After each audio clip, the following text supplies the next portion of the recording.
What will the Atlantic Division look like in 5 years? That is a long way away, and there's a lot of things that could happen, but I'm going to be telling you what I think will happen in that division in 5 years. Make sure to drop a like and subscribe, guys. It helps out a lot. Like 99% of you guys are not subscribed. That is crazy. Grinding every single day, posting every single day, so make sure to subscribe for some great content for the offseason and the beginning of next year. Let's do this, baby. Who will win the division in 5 years? All right, guys, here we are on Tier Maker. We love this website, but let's get straight into it. It's not trying to take too much of your time here. 8 teams in the Atlantic, 5 years. What will it look like? Obviously, this is my opinion. Honestly, anything could happen. I could be completely wrong. I'm probably going to be wrong, but that's the fun of this, guys. Make sure to do it with me down below.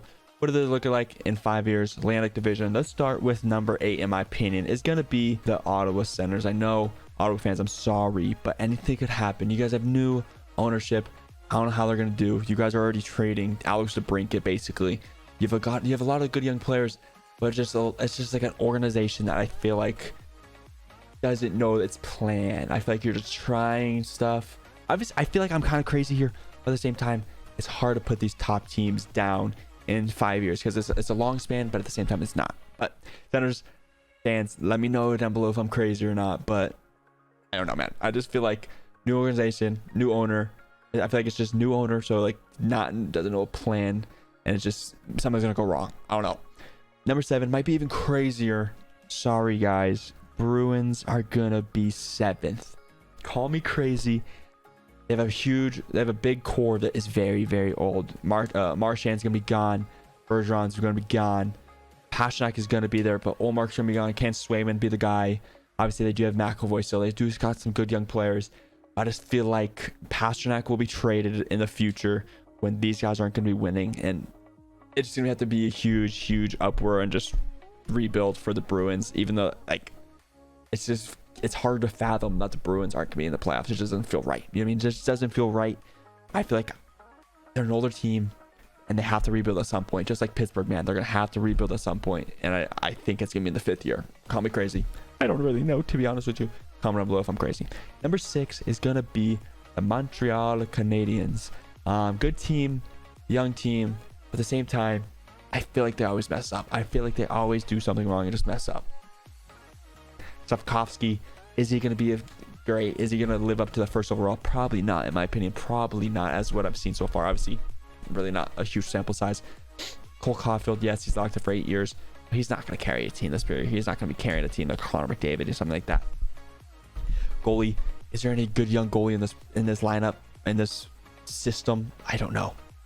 I don't really know. I don't see the future of the Canadiens, and that sucks because it's a huge market and they deserve to be good. I just don't see it.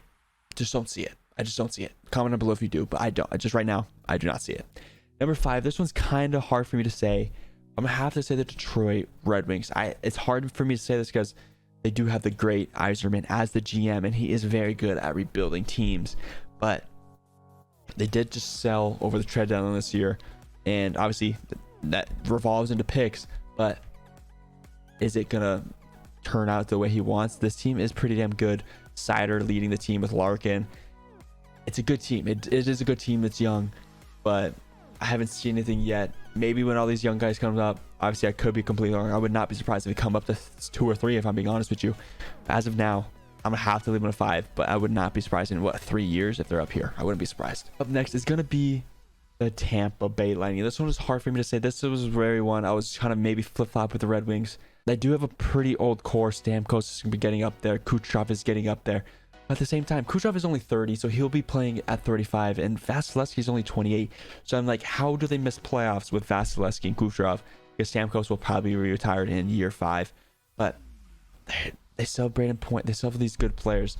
So I'm kind of flip-flopping 3, 4, 5 for this team because they are kind of getting old. But at the same time, they still have these superstars, and they could just turn out like a Sidney Crosby and a Malkin in the tank who just still drop 90 points as a 35, 36-year-old. So at the same time, I'm like, anything could happen. So I would not be surprised if they just stick in number 3 like they usually are right now. But I want to just drop a little number 4 because this team, I think, will jump ahead of them. And that is the Buffalo Sabres. This young team is very good. They had a very good year last year. Let's hope and see if they can build onto that and going into next year because they do have a good roster, man. Darlene finally showed his worth as the #1 overall pick a couple years ago. He's a very, very good player. Owen Power, unreal. There's some two good goalie duos that are fighting for a #1. Ukko-Pekka Luukkonen and Levi are fighting for that #1 spot, and they do got some good forwards, man. They really, really do. Obviously, they would love having a Jack Eichel right now. Too soon, sorry. But this team is going to be very, very good. I would not be surprised if more people want to go down to Buffalo and play there, because Sabres are looking good. Obviously, this next couple of years, I probably don't think they make playoffs, but I wouldn't be surprised year 4 or 5, they get up into the playoff spot and finally bring back playoff hockey for the Sabres. Number 2 is going to have to be the Stanley Cup losers, the Florida Panthers. This team is very, very good. This one's kind of scares me. I wouldn't be surprised if they do fall down, because I know they do have a good core. Barkov, Kachuk, Bobrovsky's getting up there, so hopefully maybe Spencer Knight. I don't really want to talk too much on him. I hope he is doing well, but goalie situation in Florida will be dire once Bobrovsky obviously does retire. But they do have an opportunity to make a trade or free agency, stuff like that, when Bobrovsky's contract is off the table. But I like this roster. I really do like the roster. I think they have a core with Kachuk. Obviously, people want to play down in Florida, so I wouldn't be surprised if they get the free agents, they get the trades. As you can see, they're willing to make the big trades, so I wouldn't be surprised if they do that again. So I think in 5 years, they will be number 2, and that will lead the Toronto Maple Leafs to number 1. They're leaving this big core. This is me saying that Matthews will resign. They're going to extend him this year for a big $8 million, 8-year deal, probably $25 million a year. Obviously, I'm joking, but it's gonna be close to that if I'm being honest with you. But they're going to have that core 4. If not, trade of Tavares, or Tavares retires and they keep the big 3 or whatever and get a goalie, something will happen. But I do think this team will be leading the Atlantic Division. If not first, they'll be top 3 for sure, man. I wouldn't be surprised if they go below 2. Honestly, that's a big disappointment unless some of the big 3-2 leave. But that is that, guys. What do you think of the predictions? Obviously, anything could literally happen. I could be completely wrong, or I could be completely right. Anything could happen. Leave a comment down below what you think and what other video it is for me to do in the future. I will be doing the other division, so make sure to subscribe so you don't miss out on all those videos. I do post daily, so make sure to keep an eye out for that. Once again, guys, be great, and I'll see you guys later.